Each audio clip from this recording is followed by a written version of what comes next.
Hey, how you doing, podcats? I hope you're well. It's Adam Buxton here. I'm reporting to you from a rainy field in Norfolk County, UK, towards the beginning of November 2022.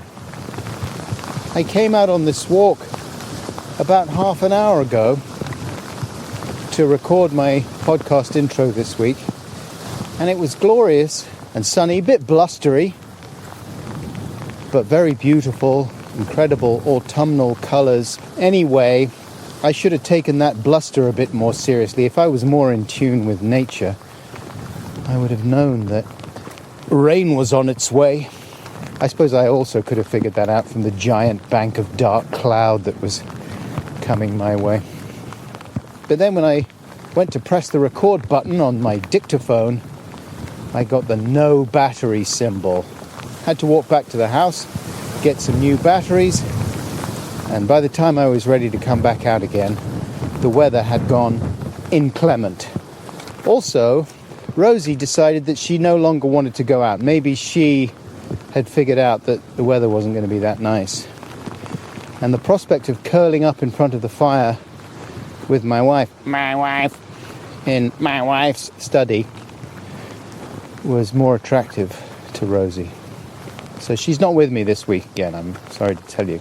I'm just climbing over a stile. Oh.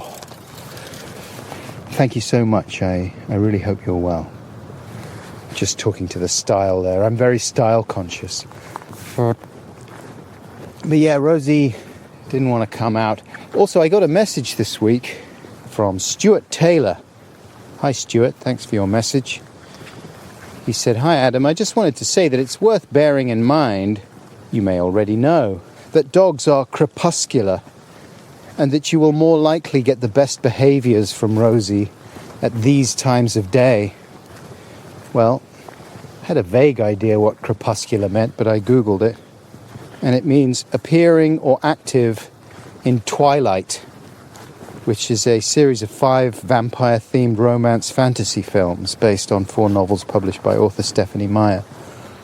But as far as I'm aware, Rosie hasn't been in any of those films, so I'm assuming that crepuscular refers to creatures that are most comfortable being active in the light from the sky between full night and sunrise, or between sunset and full night. So yes, that might explain why Rosie's reluctant to come for walks during the day. However, she always used to, and most dogs, as far as I'm aware, are quite happy going out more or less any time for a walk. So I googled crepuscular animals and found a website called Crepuscular Stuff for all your crepuscular needs. Sorry, I'm saying crepuscular a lot, and it's not really a very nice word, is it? So I apologize for that. But it says here, it's interesting to note how many crepuscular animals end up being domesticated by humans. Animals such as cats, dogs, rabbits, and more are all domesticated to varying degrees. Much like these other animals, feral dogs are crepuscular when they are on their own in the wild. Domesticated animals, however, tend to shift their activity habits to match their human owners, and dogs are no exception. Domestic dogs will shift their sleeping patterns to whatever is most convenient for its social environment. Quoting there from Crepuscular Stuff website. And careful, pheasant. There's men with guns out there at this time of year. But yeah, Rosie, I don't think has ever been especially crepuscular. Crapuscular, different story. But yeah, maybe now that she's getting a bit older, her ancient urges are taking hold once again. Problem is, at this time of year, it's not really convenient. I've got to get these intros and outros recorded before the sun starts to set, because my daughter's got a netball match this evening. This is interesting stuff, isn't it? Well, I mean, it's a very detailed insight into the process of making this podcast, which you didn't ask for, and I apologize if you just want me to get on with it. I suppose you could just skip forward a few minutes to the beginning of my conversation with this week's guest for podcast 193, who is the Irish writer, actor, comedian, Maeve Higgins. Here's some Higgins facts for you. Maeve Anna Higgins, born in 1981, grew up in County Cork, Ireland, but now lives in New York, America. From 2005 to 2007, Maeve was one of the main performers and writers on the Irish RTE network's hidden camera show, Naked Camera, along with Patrick McDonnell and PJ Gallagher. Maeve's own sketch show, Maeve Higgins' Fancy Victuals, aired on Ireland's RTE2 in 2009. To date, Maeve has written 4 books filled with essays and autobiographical bits and pieces that are mainly humorous, but sometimes more serious. Her latest book, Tell Everyone on This Train I Love Them, was published earlier this year, 2022, and we talk about it a little bit in our conversation, or at least about the title. Maeve's writing also appears in the New York Times, the New Yorker, and the Guardian in the US, where she writes a regular column. Maeve is also co-host of the climate justice podcast, Mothers of Invention, which we also spoke about in this ramble. In 2020, Maeve starred in the supernatural comedy film Extraordinary from Irish directors Enda Lughman. Now, I did Google how to pronounce that name. Lughman, L-O-U-G-H, man. Enda Lughman. Sorry, it's not a name I'm familiar with. I apologise for any offence caused. And Michael Ahern. And in that film, Maeve played a driving instructor with supernatural talents who resolves to save a girl from a washed-up rock star trying to regain his success by sacrificing the girl to evil forces. Check it out. Lots of funny stuff. Meanwhile, Maeve continues with her stand-up comedy, which is how she started out, and she still hosts a live comedy show each week in Brooklyn, New York, which is called Butter Boy. Her new live comedy album is out on the 16th of November, and it's called A Very Special Woman. My conversation with Maeve, who I've never met in real life before, but I've been aware of her work for a while, was recorded remotely with me in a room in East London, where, as you will hear, I was staying over to attend a Halloween party. So this was recorded last week. Maeve was talking to me from her home in Brooklyn, though I only saw her for about 20 seconds before broadband issues, mine as ever, forced us to go audio only. Anyway, aside from 1 or 2 dropouts and technical breakdowns, we were able to have a good conversational ramble that touched on Halloween costumes, childhood adventures, Elon Musk, dealing with climate crisis anxiety, and the last time that we were both offended. I'll be back at the end for a bit more waffle, but right now, with Maeve Higgins. Here we go. Ramble chat, let's have a ramble chat. We'll focus first on this, then concentrate on that. Come on, let's chew the fat and have a ramble chat. Put on your conversation coat and find your talking hat. Yes, yes, yes.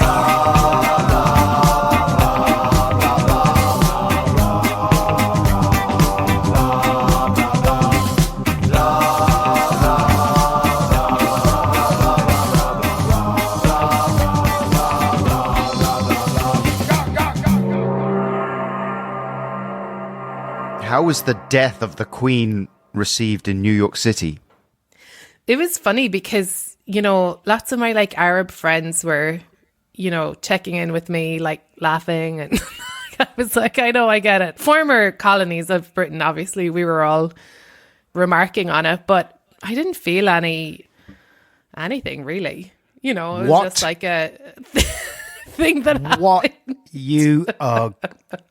I don't know if this conversation's going to work out. Everyone was talking about like, oh, Black Twitter and Irish Twitter, like combine forces for the day. But I just was so unbothered by the whole thing. You know, I don't know. My sister lives in London and she got a day off. So that was nice for her. Yeah. You didn't hear about the inevitably, excuse me, I've got a frog in my throat. Just from the emotion of it all. Yeah, it's choked me up a little bit. But you didn't hear, presumably, about the scandals of people jumping the 8-hour queue in order to walk past the coffin as she lay in state. Certain media people doing reports on the coffin lying in state. Yeah. And, you know, the TV station had arranged for them to do the report. And so they, for practical reasons, they didn't queue for 9 or 12 hours God. or whatever it was. Yeah. And people got very upset because they said, you know, oh, yeah, just because you're on TV and you host This Morning and it's such an incredible morning show, you think you can just swan in there and barge the queue. The problem was that David Beckham, super footballer, had joined the queue, and he waited for the full 9 or 12 hours or whatever it was with everybody else. Yeah, but sure, he has nothing else to do. Well, exactly. Isn't he unemployed now? Exactly. But it's just the brazenness. Like, could you like front it out that like I've been late to my own show because I didn't want to like be that person who like bustles to the front and like winks at the security guard or whatever. Yeah. You know, isn't it brazen? Even if it is like for your job, it just feels, oh, I'd be mortified. Yeah, it is mortifying. I know exactly what you mean. So presumably you've never said, don't you know who I am? I mean, that's mainly what I have to say because people don't. So I have to say, more rare for me, you do know who I am? Yeah, exactly. I just don't understand anyone who would... I mean, if you're in a position where people obviously don't know who you are, and then you have to say to them, I can't believe you don't know who I am, then that's just as sad as life gets, isn't it? I mean, it's the worst. I mean, it would be a fun thing to do if you were kind of a, I don't know, like a really good plumber or something. And then you show up, you know, someone's in real dire straits. There's been, you know, their pipes froze and then they defrosted and they, you know, don't you know who I am? And then they obviously don't know you because you're not on TV or whatever, but they're so glad to see that you're the plumber. You know, like I could see using it in that kind of, oh my God, the plumber's here. That's my celebrity right there.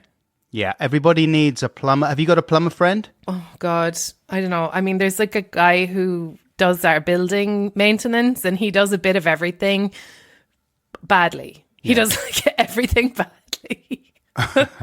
Sounds like me.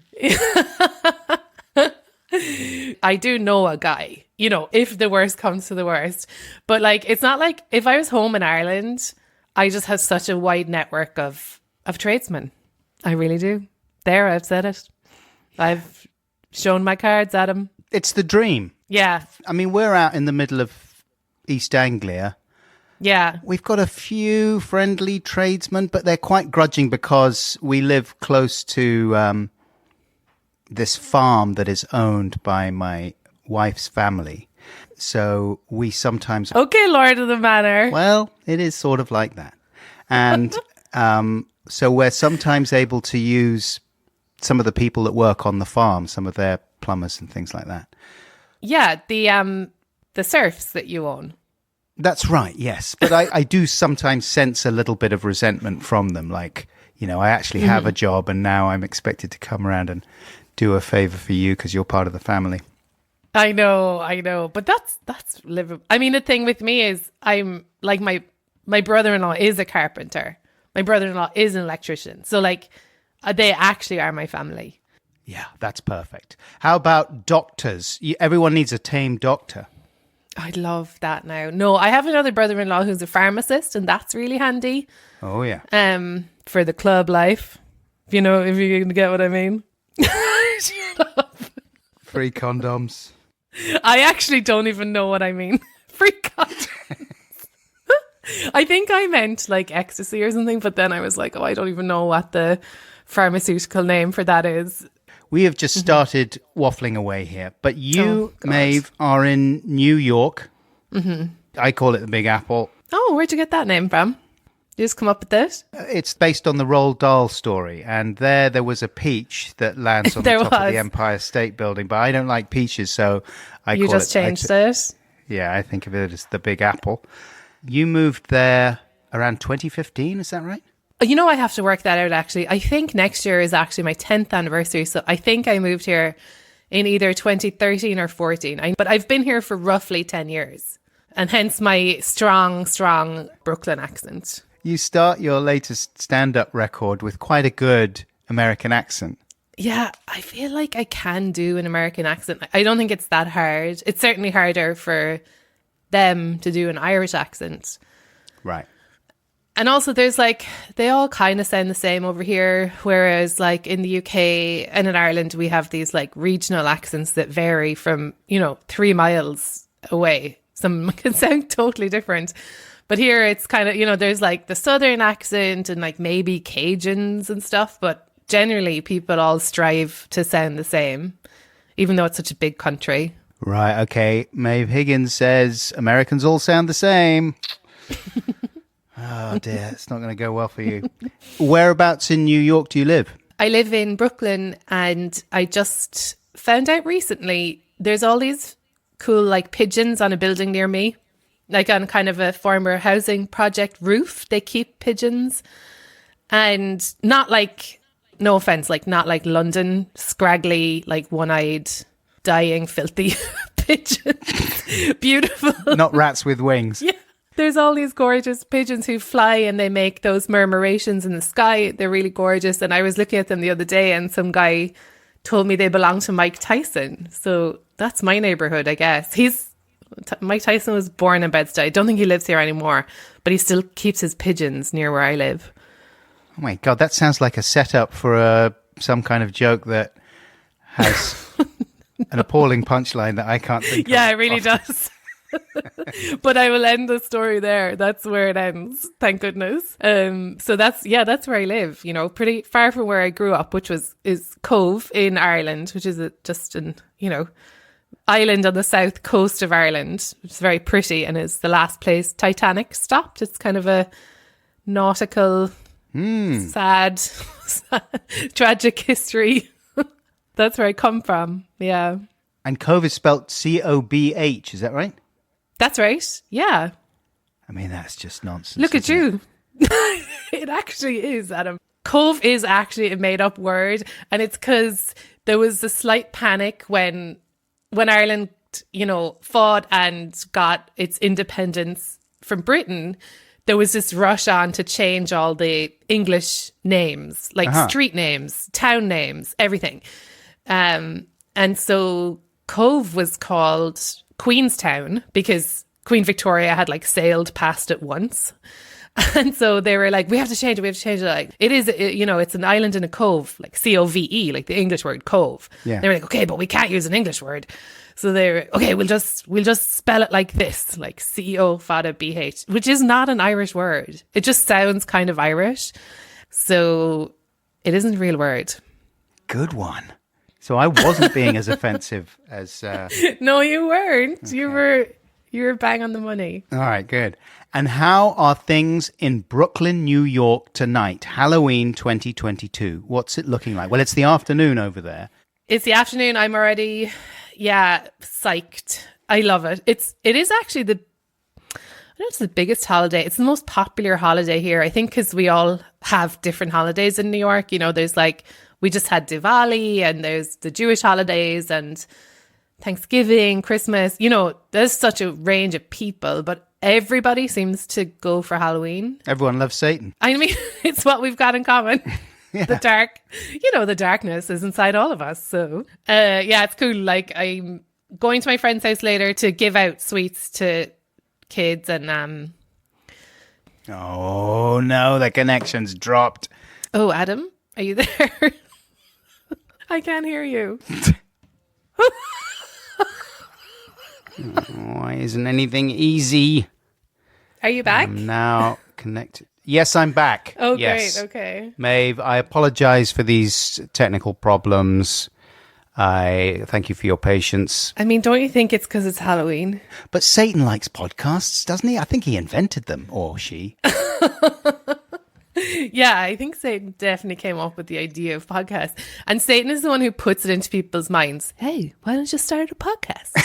And you think, exactly. Oh yeah, it's a good idea. But yeah, I think as well, it's not just Satan, it's all the dead contacting each other. And I assume they're using Zoom as well. So it's just very busy. Yeah, the network's overloaded. Mm-hmm. All the ghosts. Hello. So you're doing stand-up, you're handing out sweets to the children of your community, and are they respectful generally, the kids, when they come round for sweets in Brooklyn? Yes, very much so. I mean, they're terrifying. Like, I don't know how there's such a generational difference, but there really is. They're so confident and like clever and, respectful. Yeah, they're incredible. Like they get into these big conversations and they're so sort of, I don't know, they play the violin and yeah, I think the kids are amazing. I just love them. And I don't have any kids, that I know of. But I just like find them very interesting, like as people. I really like children, some children, not all of them, obviously. Yeah, some of them. But so yeah, I think it's really fun, and they've thought so much about their costumes. I think my favorite age is about like 8 to 10, maybe. Yeah, good call. Because they really listen to you. Like I feel like grown-ups are just, we're like busy and we have all these like other spinning wheels of thoughts going around in our heads, like always. But kids are just more receptive and they're like, what do you mean? And they actually mean that. They're all infused with the wonder of not knowing and the desire to discover. At least some of them are. Sometimes my children are remarkably incurious. Because I used to live in the country for a while when I was younger. I used to live in Wales, out in the middle of nowhere. And in those days, I was allowed to just wander around and do whatever I wanted. My dad was away most of the time. My mum was stressed out. So she just let me go and explore. And I'd go wandering around in the woods, occasionally set fire to things. Yeah. Luckily, nothing bad ever happened with that. Because it's so damp, probably. Probably. And I would find haystacks and do all the things you're not supposed to do, especially if you're a child around haystacks, like go to the very top of this giant pile of hay bales and then sort of surf down the cracks to the very bottom. And somehow I survived.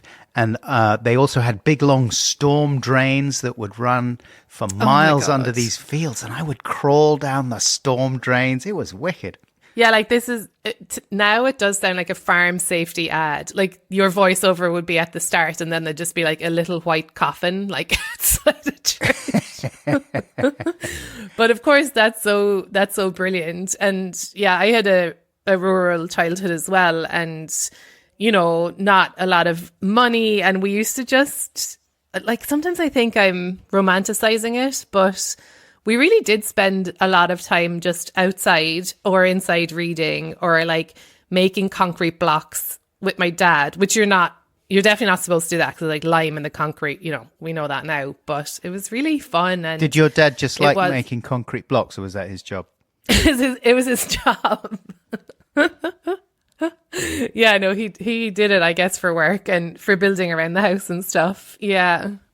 And I mean, I think when kids show curiosity, I guess they're trying to figure out, like, am I going to be like you or am I going to be like somebody else? And I love that you can kind of introduce them to, like, you can be like a writer who lives in a city. Because like I didn't know anybody like that when I was small. So now when I spend time with my nieces, I don't like force it on them or anything, but if they ask me about it, I kind of say like, yeah, like I love libraries and I love being on stage and like I think what I've got to say is important. I try and say it more like subtly than that, but I do feel some kind of urgency about showing kids like alternative ways of life because I feel like I didn't realize that until I was much older. What would you say is your number one bit of advice or top tip or word of wisdom for a young person that you regularly trot out? I know I've got a few. If I've had a drink and I'm out with my family. Can you tell me yours? I can't think. What kind of things do you tell them? I tell them things like, it's like embellishments of adages like, if you don't ask, you don't get. But it's things like, you wouldn't believe the stuff you can do in life if you just bluff your way through things. If you act like you know what you're doing, if you pretend that you deserve something, if you can get a long way, like not in a malicious way, but in a positive way. You can really just bluff your way through things. Most people are too timid, or they feel that they don't deserve things, and so they don't bother. Yeah, that's a really good tip. Like actually saying, especially to like gentler people or quieter people, just, force yourself to speak first, force yourself to ask for things. And also maybe like, don't worry if someone tells you no, like you can, I think I try and say to younger people, and this would be like people I'm mentoring, like not just like random family members, to emphasize to them that their point of view is just as important as the next person's. It's not more important than, and it's not less important than the next person's, especially when it comes to something creative. Because obviously if you're a medical doctor, then what I think about vaccines is not as relevant as what you think.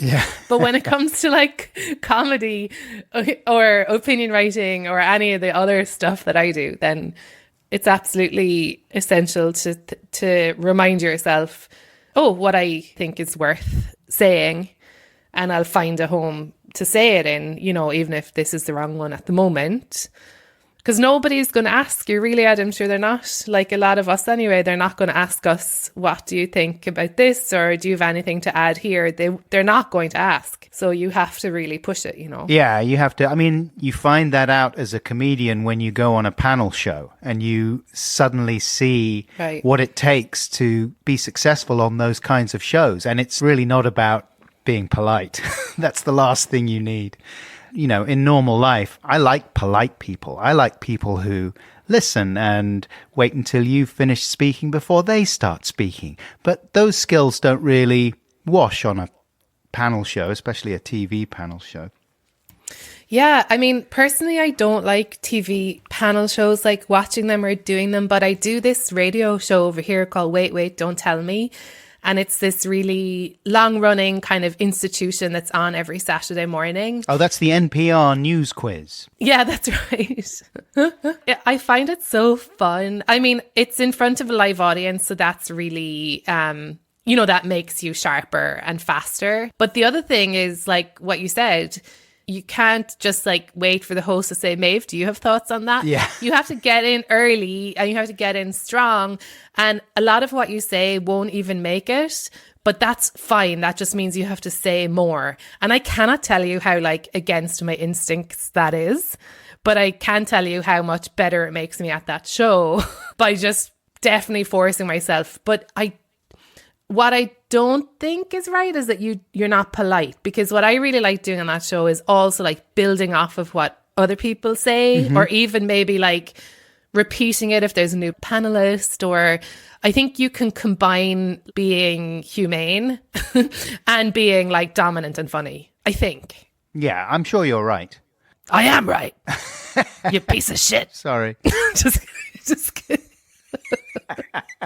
I like the way you feel you have to say, I'm just kidding. Yeah, you thought I thought you suddenly got angry with me and called me a piece of shit. Just kidding. Oh, sorry. I send you flowers tomorrow. Hey, I'm so sorry about that. I don't know what came over me. What you don't know is that I like being called a piece of shit. I deserve it. I am a piece of shit. It's my special Halloween kink. Tonight I'm going to go out and ask people to call me a piece of shit. It's a compulsion that leads you to explore that leading edge all the time. Yeah, I'm still a curiosity seeker. Looking at the idiosyncrasies of things.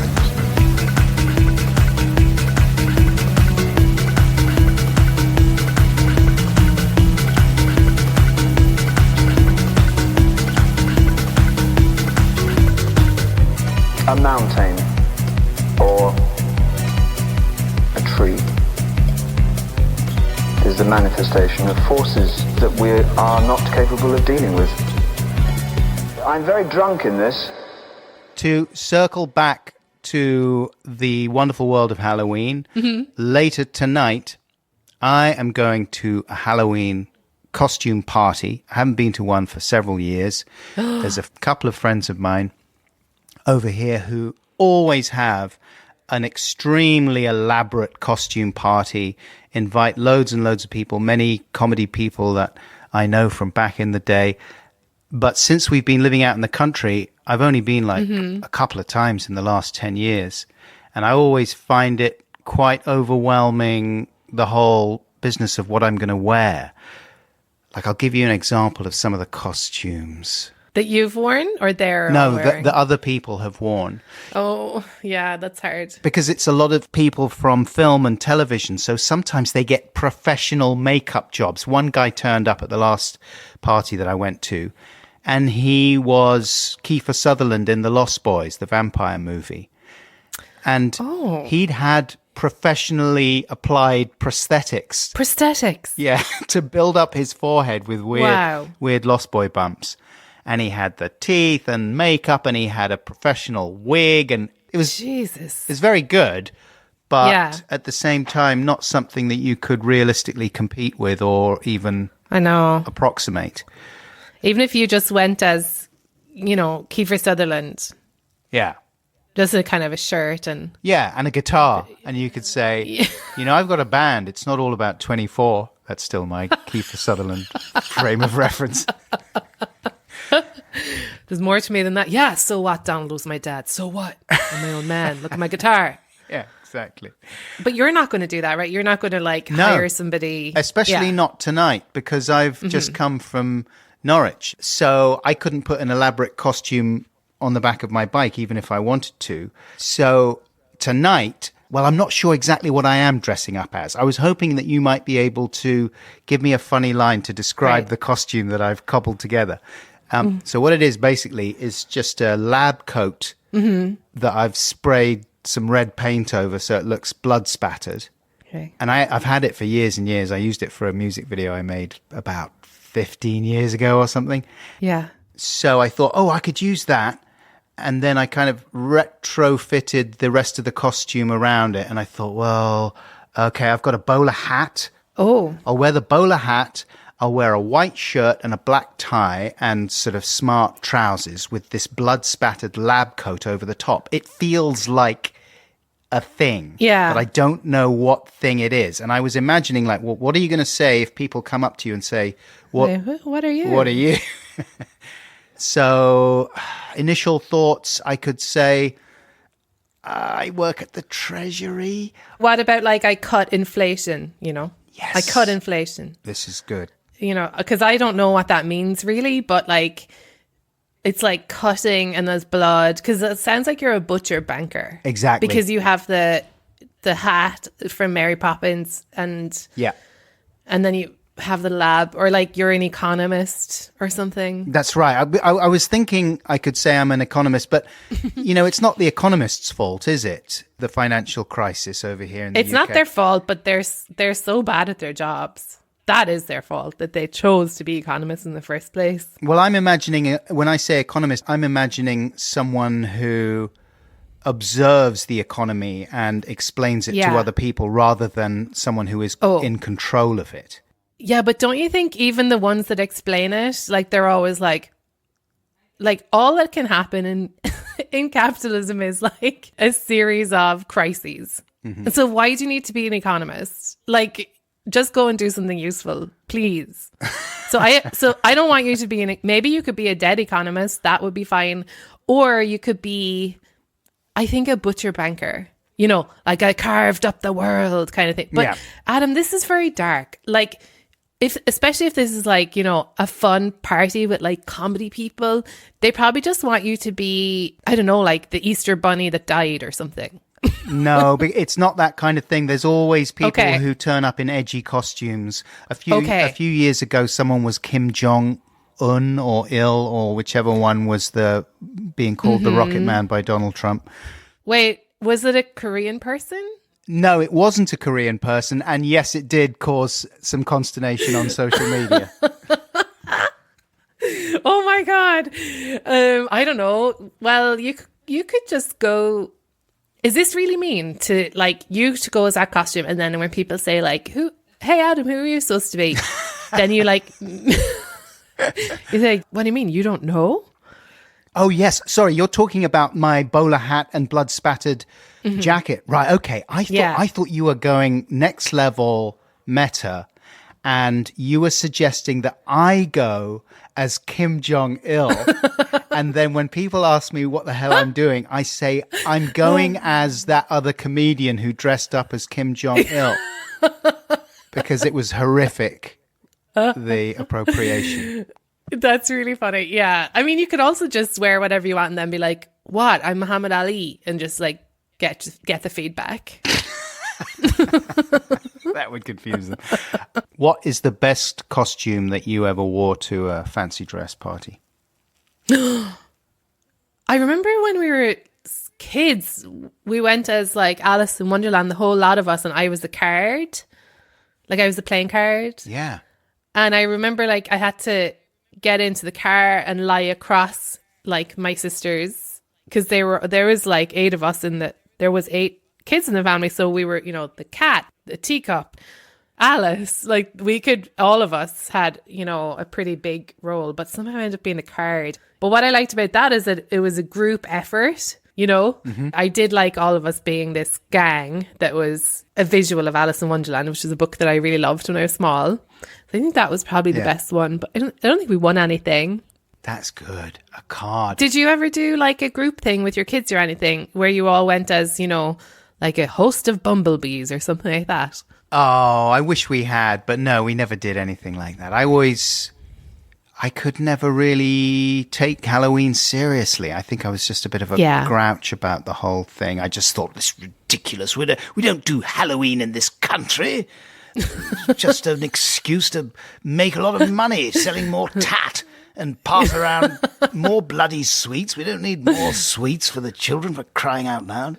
So no, is the short answer. We never did anything like that because we're miserable. I mean, I suppose in Ireland it came from Samhain, like, old pagan festivals. But here in America, I mean, there's the Day of the Dead, I guess. And there's a few different cultures that like go to making it something kind of real, things actually connected to people's true rituals and stuff like that. But yeah, I mean, it's obscene. Just there's so much like plastic and sugar flying around and stuff. But I do like it. And I do think it's a real spooky time. I really do. Spooky. Like I'm like fully prepared for spooky stuff to happen all the time.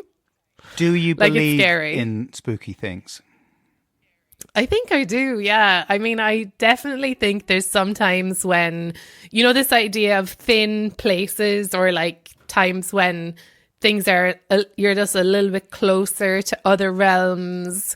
I feel that sometimes. And I used to be way more like, I guess I read like bloody Richard Dawkins when I was a teenager or something. And I was like, yeah, that's all nonsense. And then like I met him and did a podcast with him and I was like, not sure about this guy.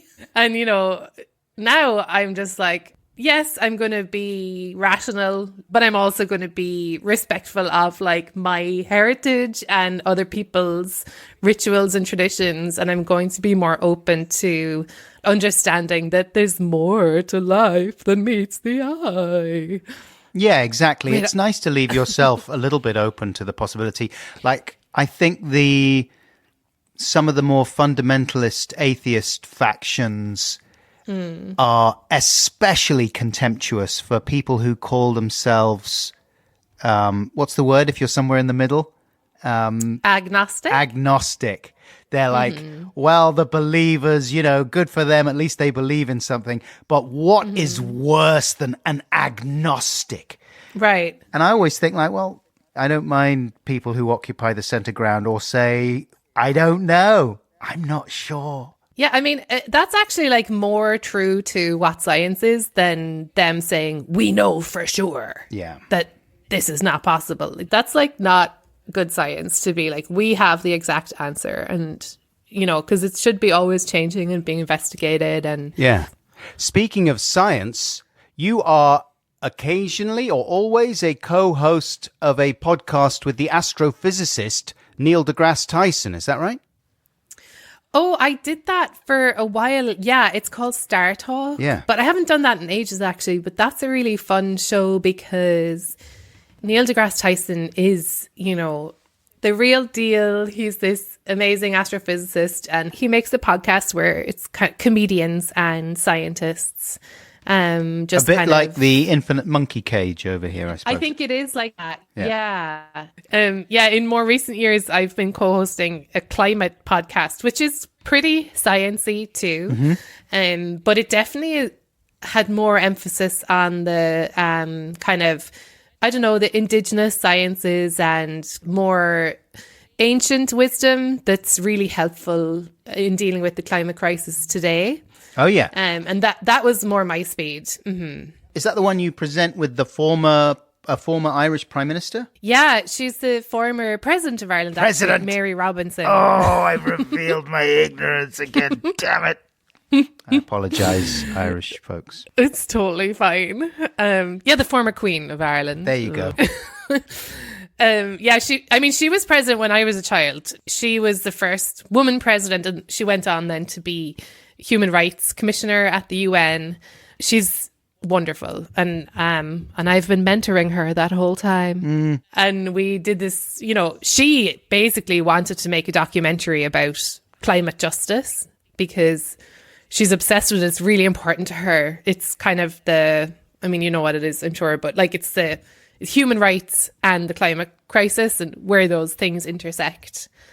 So she wanted to make a film, and then like, I guess people said to her, oh, film takes ages and it's expensive and, you know, it's not easy to get people to watch films. So she made a podcast. So we made 3 series of this podcast where I'm kind of her sidekick, you know, and just asking questions. And this is called Mothers of Invention, and her name is Mary Robinson. Yeah, and my name is Bill Cosby. So yeah, that's been cool because I had, like so many of us, really bad climate anxiety. Yes. You know, I still do, but it definitely helps a bit when you get stuck in and you learn and you start taking actions, you know. So I found that, like, as you know, like when we do comedy, you're kind of just tinkering around the edges, but I found this was kind of a useful, practical thing to do. Yeah, what were the most practical things for you as far as things you learned or different ways of thinking about it all? Well, I mean, I did small things with my own resources and like my own behaviors. You know, like I changed the bank I use, and because I was with Chase Bank, and I found out just through the podcast that they're really big bankers of the fossil fuel industry. So I just like moved banks, like really small things at them. And as you know, it's not like on an individual level, there really is only so much we can do. And what I really learned about was, I think I was very anxious about climate because I was angry with the way the world is and the way it looks now and the way it's going to be like for the children I know. But I wasn't really expressing that anger. It was more like it turned inward, like a sadness, kind of anxiety. So I think being angry and being active was helpful for me, you know, and for lots of people. I mean, you see it now with everyone throwing stuff at the paintings and, you know, but there's tons of ways of doing it. People going on strike or people suing their government, and talking to people who do that stuff on the podcast was really helpful. And then something that I never did before that is really helpful to me now is, instead of focusing on what we're losing, which is obviously so much, you know, it's kind of imagining what the world could be like. Yeah. So using your imagination and coupling that with evidence, you know, you can sort of start picturing, oh, well, here's a better way of doing it. Like, here's a way of sharing, cooperating that will actually lead to a safer, fairer future. Because there are these feelings of like anger and despair, and maybe you get a bit frozen about what we're headed into or what we're already in for some of us. But if you can kind of picture like, oh, things actually could be much better, then I think that's really helpful. Yes, absolutely. I mean, it's apparently it's quite a big question, and it's Yeah. oh, it hurts. Wait, what are you thinking when you're going like, oh? Just that, as you say, you're losing so many things. And I mean, well, this is not about climate change, but when ISIS were rampaging around, the terror organization, don't know if you know them, you know, there were so many appalling things that they did and so many sad things that came out of that. But not least the destruction of all the ancient landmarks and these places that had been around for thousands of years in Syria. And you just thought, oh man, that is sad to see that stuff being blown up.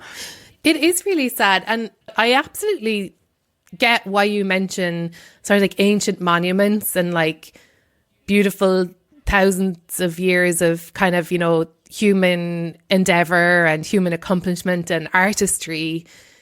I see why your mind links those things. I had such a strange experience. I was like, this is going to sound like such a boast. I've only done it once, but like I was performing in Carnegie Hall. Oh yeah, cool.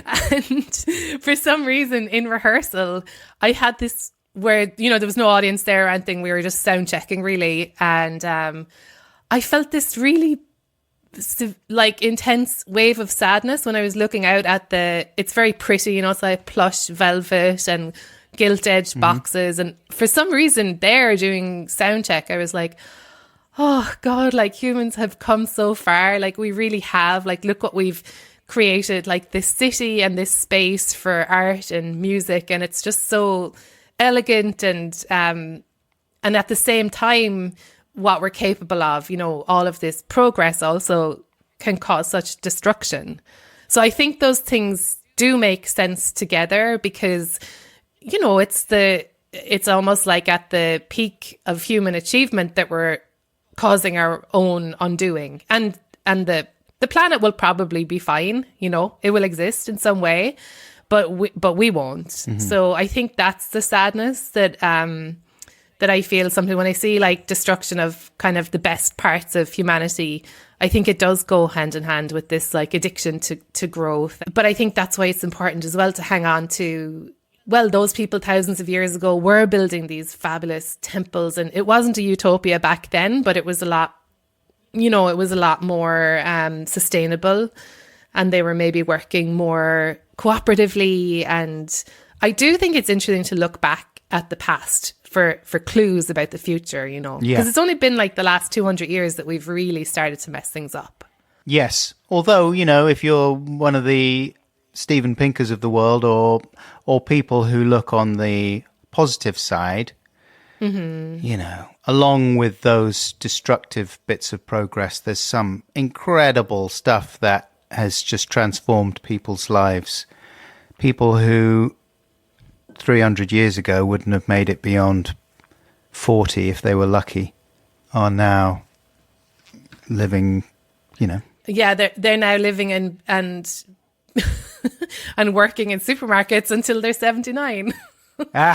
They're now living incredibly lonely lives until they're in their 90s. That's quite a bleak way of looking at it.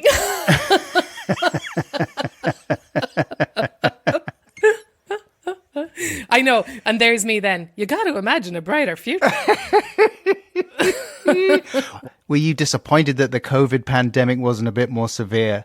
We need a mass die-off because people are just living too long. And no, absolutely not. And I'm not a population, you know, that's not my thing. No, but I'm know. also not like a Steven Pinker fan because I feel like he's just covering for capitalism, honestly. And like, I don't think that's a fully honest way of appraising, you know, what's happening in the world. So yeah, I think like, I don't know, I read a lot about medieval Ireland and I really think it was, I mean, this is a long time ago and it's like 8th century, 9th century. And, you know, it wasn't, again, not a utopia at all. As you said, people, you know, there was deprivation. I don't think people lived very long. So not a utopia, but... The Wi-Fi was incredibly slow. Incredibly slow. I mean, they didn't have reels. Yeah, you were on Instagram, but it wasn't even real. But just what I liked about it is they respected each other. You know, they didn't like treat each other like objects the way I think we do sometimes. Like I joke all the time about like, oh, I live in New York and I'm used to exploiting others and being exploited myself. But then when I get a manicure, it's like awkward because I'm like holding hands with the person I'm exploiting. And you're suddenly like, oh, there's like a human being behind every app. But I feel like back in the day when Ireland was just, you know, a woodland, people were like, okay, there's wolves in the woods, so we're not going to go and cut down all the woods because like the wolves will eat us. And they were kind of like, okay, well, we all have to mind each other's kids because like it wasn't like a man and a woman living together with a baby. You know, it was big groups, family groups maybe. And they didn't really have cities and it was different, but it was sustainable. You know, they weren't actually causing their own destruction. Yeah, but the question is, would you go back to those times and give up medical advances and give up all the other bonuses that have come with progress? Would you really put yourself in that position if you suddenly found yourself living 300 years ago with a serious health affliction, either for yourself or for your children? Yeah, imagine if, and can you tell me what one it would be? It would have to be something really intense, like boils.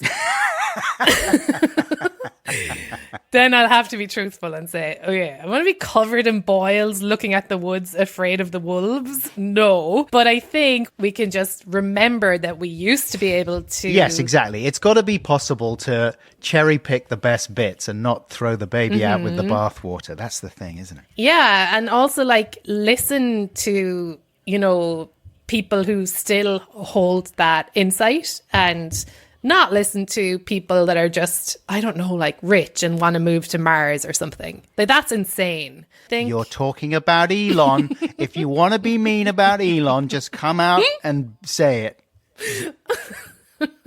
Yeah, I'm like so passive aggressive in case he's listening. But yeah, of course, Elon Musk. I mean, I think people just like him because he's really rich. Like he's not that clever, you know, he's just good at making money. I don't really understand what he does because people are always saying like, oh, the guy's a genius. He's imagining all this. As far as I can tell, he's just got a big company and he goes around going, okay, you guys, what about make me some driverless cars? Now I think we should go to Mars. I don't like, when does he sit down and do the work? He's invented a couple of like, I think small things like, you know, he's a capitalist. He like, goes around, he spots gaps in the market. Yeah. He exploits workers. Like there's no secret to what he does. And he also is a real, you know, he's a showman.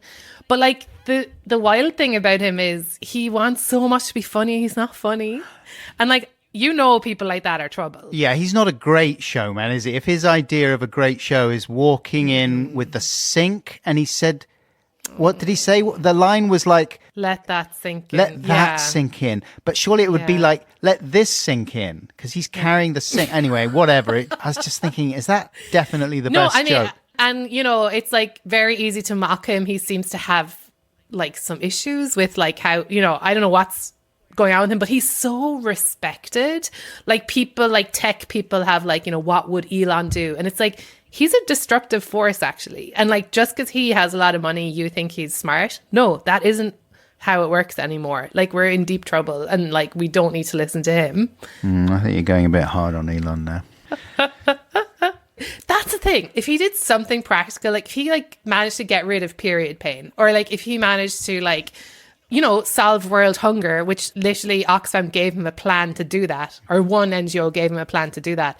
But he doesn't do any of that stuff. He just is so loud and throws his weight around and ruins everything. He made a submarine to save those boys in the caves, and he was ridiculed by the caving man because the caving man said the submarine is not even going to fit round corners. It's too long. And then that's when Elon started abusing him on Twitter. He was calling him names and everything. Yeah, very rude boy. But I thought like, so in that case, do you think, I can't believe we're talking about Elon Musk. In that case, do you think that it was purely just him trying to get attention, sending his submarine there? So, you know what this is like, a new way that I don't care about his intentions. I just care about his actions. Oh, hello. So- watch out. Stand back. Oh, she's on the warpath. I just think like, yeah, I'm sure it came from everybody wanted to save those children. You know, like instinctively you're like, yeah, let's not let like the children die in the cave. We all felt that. He shouldn't be rewarded for just having a human instinct to like protect others. Like what he did was use up a lot of space, media space, and I don't know if the families knew or whatever, and then he literally like mocked a person who was helping. So those are his actions. So that's what I'm like judging him on. Yeah, fair enough. And as for you piece of shit. I didn't do anything. I just sat there and I wrung my hands and I felt pretty worried. Terrible and worried for them. Little worrier. I know. Yeah. I wonder if worrying does anything, if it puts out any little beams of help. I don't think it does, actually. Well, it's better than being totally indifferent. I think how about this? It's better than laughing. It's better than sitting there going, ha ha, you're in a cave. No, no, no, no, no, no, no, no, no. No, no, no, no, no, no, no, no, no, no, no, no, no, no. No, no, no, no, no, no, no, no, no, no, no, no, no, no, no, no. Now, you've written a book, as well as having a new comedy album coming out this year, A Very Special Woman, it's called, which I enjoyed, by the way. I listened to that last week, got an advance copy, and there was a lot of relatable stuff in there. And that's how I judge things. Is this relatable? No, not relatable. Can't enjoy it. But you've also got a book, which I only just realised is coming out, your fourth, I think. It came out in the US in February, yeah. It's called Tell Everyone on This Train I Love Them. And it's a collection of essays. And where does the title come from? I know, but I'm pretending I don't know. I want you to tell me. Well, the title came from really a terrible moment, which turned into something quite beautiful, which was, I think this story really was all over the world, Adam, when these men stepped in to protect some girls from a white supremacist attack in Portland in Oregon a few years ago. This was an individual, Jeremy Christian, his name was, who got on a train and started verbally abusing two women, one black woman, one woman in hijab. They were young women. And a few men on the train, just strangers, kind of jumped in to protect the girls because he was acting fairly dangerously. And then, unfortunately, he did have a knife and he killed two of the men who helped. And he badly injured a third. One was called Ricky Best, and then another one was called Talesian Mridin Namkai. And as he was dying, there was two other passengers who were helping him. They were trying to staunch his wounds. And he said to them, tell everybody on this train that I love them. And that's what made me really remember the story. Because like you said, these attacks are way too common and they can kind of form this kind of horrible cloud. But as he was dying, his instinct was to tell people that he loved them. Yeah. And I couldn't believe that. I was absolutely bowled over by that. And since then, I've been in touch with his mom, and she and his father too they were not surprised that those were his last words. Mm-hmm. It was the type of person he was, But so that like living under Trump and living in America, like at this moment, I kind of held on to his words as a sort of a touchstone, to remember the good and the courageous and the love that's there, as well as all of the difficult things that are happening at the moment. Mm-hmm. So that's why I wanted to make it the title of my book. Yeah. Even though the book is sort of like, it's like funny and it's sad and it's memoristic and it's journalism. It's a blend of things, but that phrase just really like shines out to me still, It really does. Yeah, it's amazing. Isn't it amazing? I mean, like if you think, well, it's a horrible exercise, but like, something so traumatizing is happening, you're being murdered, and that's your instinct, like that's where you go. Yeah. Is to tell everyone on the train I love them. It's just amazing. And that he did die defending those women that he didn't know. Yes, I know.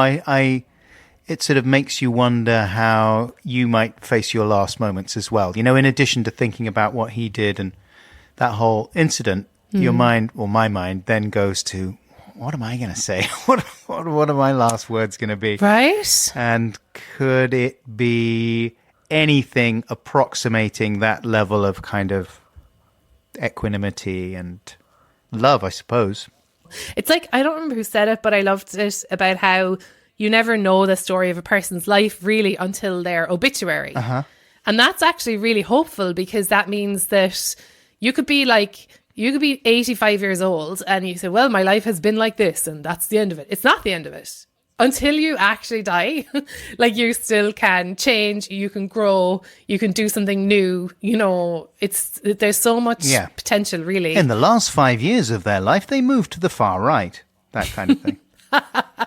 Finally, they got Fox News, and that really changed their outlook. Yeah, I mean, you can absolutely get worse as you get older, for sure. We're coming towards the end of our conversation, but yes. I would like to ask you when the last time was that you were personally offended. And I ask this because, as a straight white man of not inconsiderable privilege, I am seldom in a position to take genuine offense. Oh. But occasionally I find myself offensive. But on the weekend, I got offended, and I was like, wow, I'm offended. Oh. And it was the first time I'd been properly offended, because, mainly you're sort of reading about other people taking offense at stuff and thinking, oh yeah, okay, I understand why you might be offended by that. Or sometimes you think, well, maybe you're being a bit oversensitive there. Come on, everyone, don't get offended so easily, whatever. But suddenly I was like, I'm offended. And what happened was, I was at a funeral. It was my auntie's funeral. And I read... Oh, sorry about that. Yeah. That's okay. She had a good innings. I don't think you're supposed to say that about people when they die. But she did. And we had a nice funeral for her. And I read a poem that her son, my cousin, had asked me to read. And it was my pleasure to do so. And if I say so myself, I think I nailed it. And afterwards, we were coming out of the church, and there was an older man there. He must have been in his 80s or even 90s. And he came out and he said to me, you read that poem very well. And I said, thanks very much. He said, yes, it was, I could hear every word. Usually I'm a bit deaf, and sometimes I can't really hear what people are saying, but I could hear every word of it when you were reading that, so that was good. But maybe it's because you were quite close to the microphone, because you're only a little fella. Oh my gosh. I was like, okay, well, you didn't need to bring my height into it, but fine, I'll be fine with the compliment. God. And then we go to the reception, and I'm over by the cake and sandwich table, and this. Again, an older bloke bumps into me, turns around and says, oh, sorry. And I was like, that's okay, don't worry. And then he turns around to talk to someone else, but he's still within earshot. And he says to this other person, I thought it would be rude to say, sorry, I didn't see you down there. I was like, what?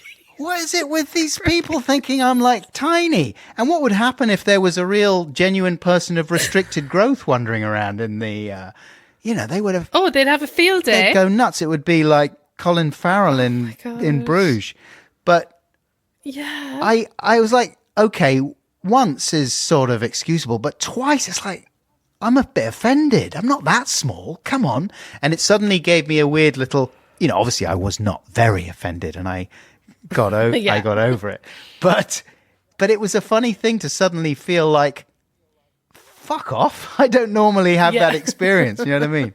How about you? That's really funny. I mean, yeah, people saying things about your body is just so difficult. It's triggering. It definitely is. Especially if it's like, I mean, not especially, but like, even if it's something you don't care about and you're not like worried about and you're not even thinking about. that's really rude. People, you should just not talk about what anybody looks like. Yeah, I tend to agree. I think that's the simplest solution. No, I mean, I don't know. I had a bit of I don't normally read the comments, right? But I wrote a piece, it just came out earlier today, about knitting, how it's like a funny piece about like how I love knitting. But the comments are like from hardcore, like, people in the fiber arts community. Oh, God. Who really care. I've never heard that expression before, the fiber arts community. And there's loads of really lovely comments. And then I kind of knew because like they're very intense bunch of people, you know. And then I mentioned frogging in the piece, which is when you rip up your knitting. It's just like undoing your knitting, right? Yeah. And then this one comment is like, oh, I hate the way Americans say frogging.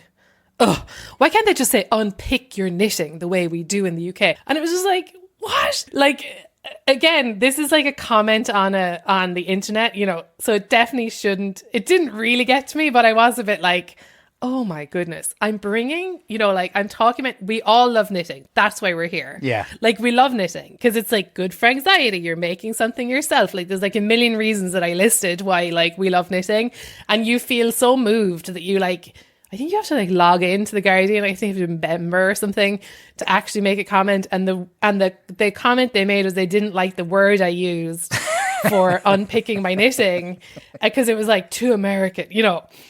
So yeah, offense. I didn't take offense, but I was like, Jesus Christ. And I also I mentioned you have to like bring a certain ant energy to your knitting, you know, like it's like there's something just intrinsically ant-like about knitting. Yes. You mean A-U-N-T rather than A-N-T. A-U-N-T. Yeah. Yeah. And then, of course, it's like two different men are like, well, I'm not an ant.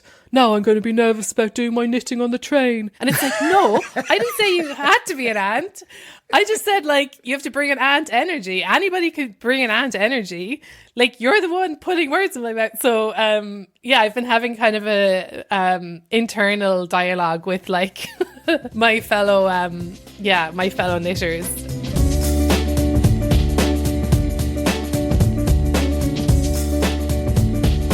Wait. This is an advert for Squarespace, where you can easily build your own professional-looking website. Previously, on the Chronicles of Squarespacia Part 7, The Dance of Fog and Drizzle.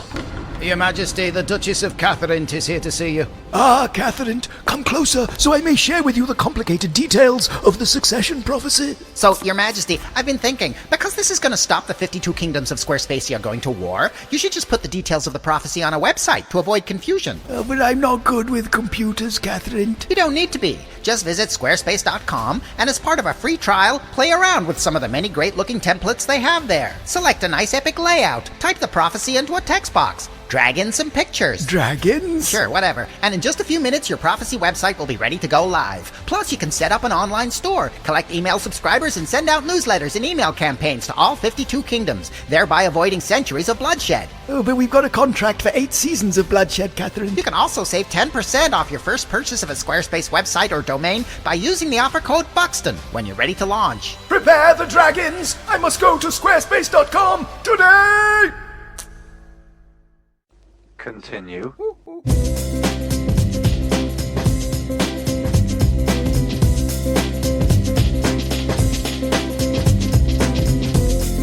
Hey, welcome back, Podcats. That was Maeve Higgins there, talking to me using modern technology just last week as I speak. I'm very grateful to Maeve for making the time. It was lovely to meet her, albeit down the line and without video. There's lots of Maeve-related links in the description of today's podcast, so you can explore her world further. Another recommendation, which you will also find a link to in the description, is for a book that I confess I have not read, but it is from someone I like and admire very much. That is Matt Holness, a.k.a.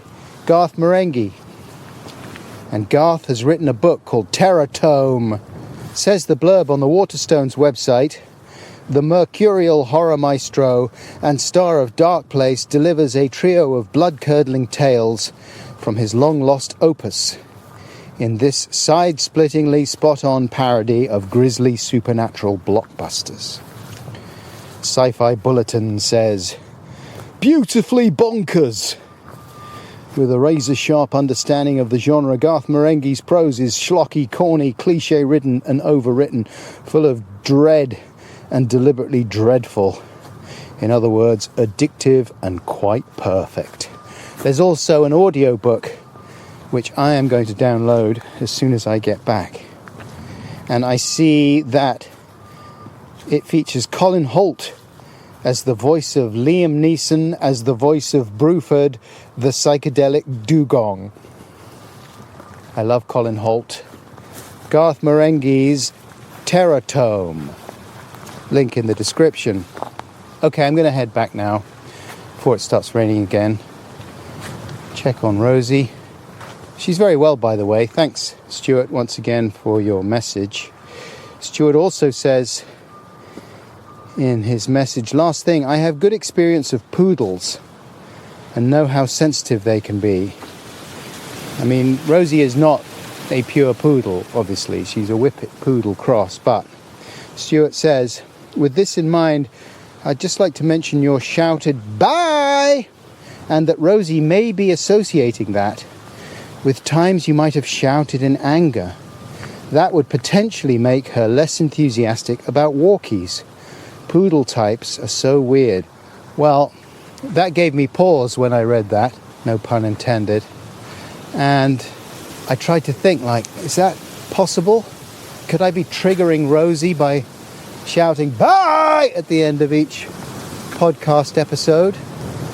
She never seems anxious about it. I suppose it's possible, but the thing is, Stuart, I'm happy to say I very seldom, if ever, shout at Rosie. Certainly haven't done for a long time.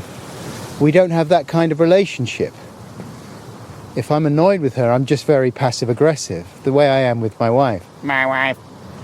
There's not too much actual shouting, unless... I mean, I'm not saying it's never happened, but... Anyway, not with Rosie. You know, sometimes I'll call her if she's run off or whatever, but not in anger. However, I will bear that in mind. Perhaps sit down and talk with Rosie about it this week.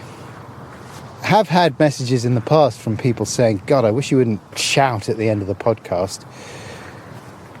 Although mainly that's because some people like to go to sleep listening to the podcast. And when I start shouting, it wakes them up.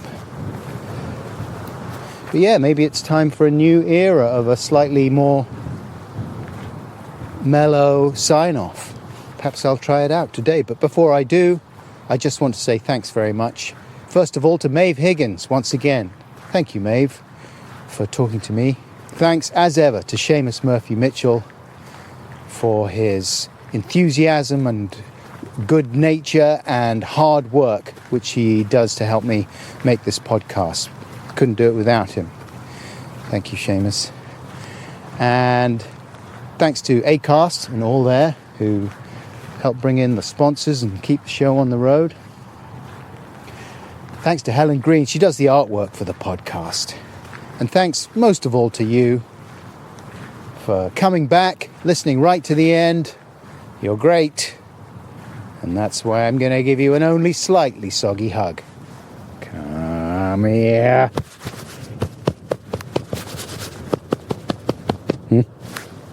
Okay, until next time, take care out there, and for what it's worth, I love you. Bye.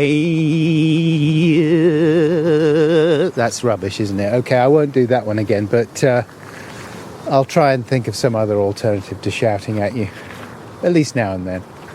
See ya. Like and subscribe.